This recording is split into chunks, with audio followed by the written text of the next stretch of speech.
Let's start chapter number 5, that is chemical reaction. Our revision topics are chemical change and chemical reaction. Chemical change. What is chemical change? A change in a substance during which entirely new substances with different chemical composition and properties are formed. That is called chemical change. A chemical change is always brought about by a chemical reaction.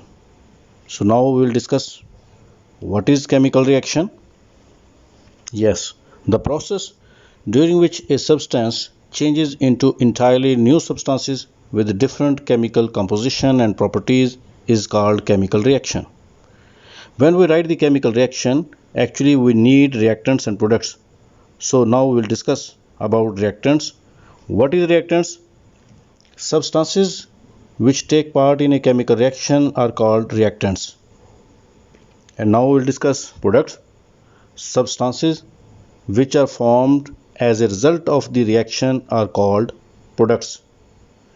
From example, we can see the left hand side we have reactants, that is carbon and oxygen. When carbon react with the oxygen, then carbon dioxide will form, that is product. This is burning process. Actually, this is a burning process. In burning process, always carbon react with the oxygen to form carbon dioxide gas. Here, carbon and oxygen is reactant and product is carbon dioxide gas. Now we move towards the next slide, that is applications of chemical reactions. There are so many chemical application of chemical reactions, but we'll discuss only the few that is present in your textbook. First of all, we will discuss about burning. As you know, in burning, always carbon react with the oxygen to form carbon dioxide gas and water. Carbon in the form of fuel, carbon in the form of wood, carbon in the form of any coal or any other things, when react with the oxygen of the air, it will produce carbon dioxide gas, water vapor and heat. Respiration is also very important application of chemical reaction. During respiration, actually we inhale oxygen inside, and this oxygen react with our glucose that is present in our body and produce heat and carbon dioxide gas and water vapor. And photosynthesis is also very important chemical reaction. In the photosynthesis, plant actually gain carbon dioxide gas and water vapors to form glucose.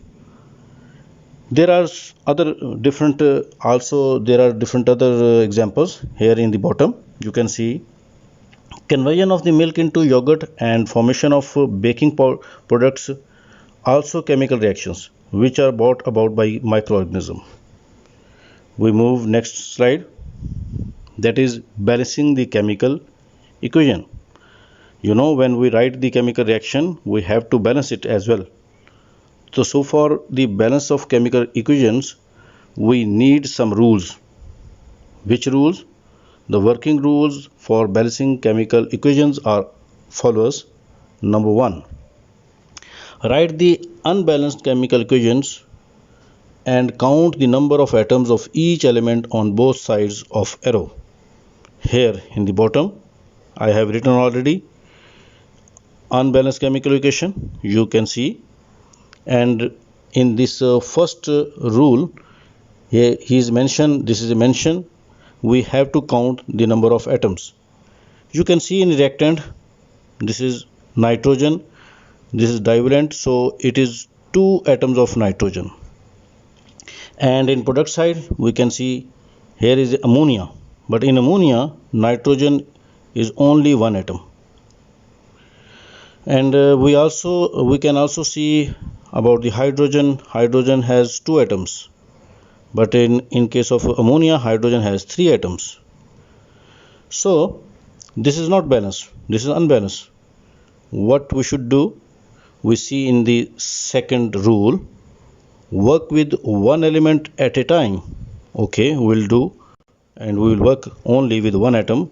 Let's suppose we will work with the nitrogen, this one. Number 3, multiply the symbol or formula with suitable integers 2, 3, 4, 5, etc. on that side of the equations where the numbers of the atoms of the particular element is less, and try to balance this element on both sides of the equation. Start multiplying with relatively small numbers.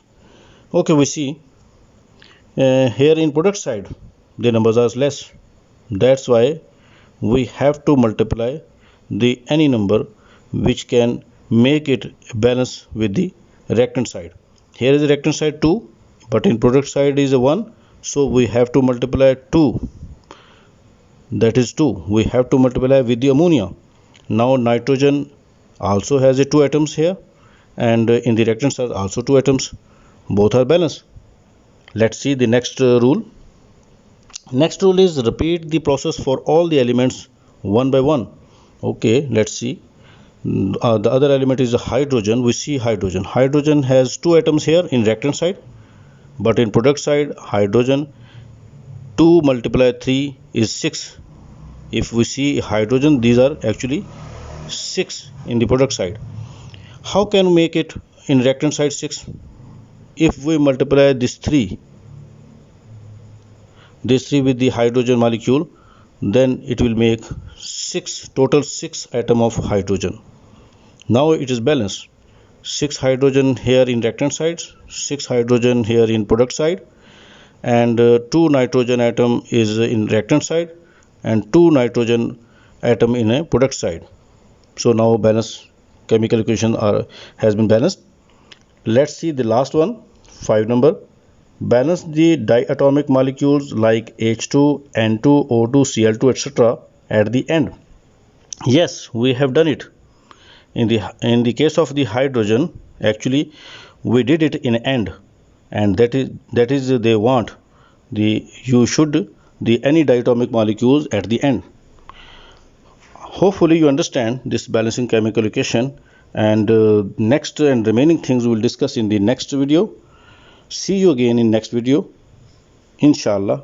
Allah Hafiz.